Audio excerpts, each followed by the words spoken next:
যারা নবদম্পতি বা যারা নিঃসন্তান রয়েছে তারা এই কার্তিক মাসের শেষের দিনে কার্তিক পূজা যদি করে থাকে তাহলে তারা অবশ্যই সন্তান প্রাপ্তি হবে। কার্তিক কথায় বলা আছে যে কার্তিক ঠাকুরের মতনই তাদের ফুটফুটে পুত্র সন্তান তাদের হয়ে যাবে। এই কার্তিক পূজায় একটা ছড়া রয়েছে, সেই ছড়াটি এখন আমি তোমাদের সাথে বলবো।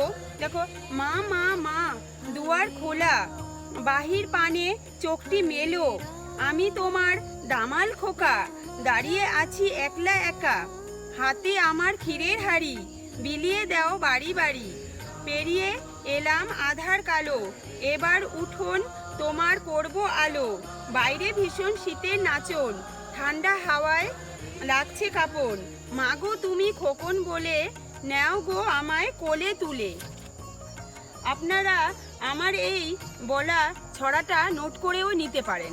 হরে কৃষ্ণ, রাধে রাধে।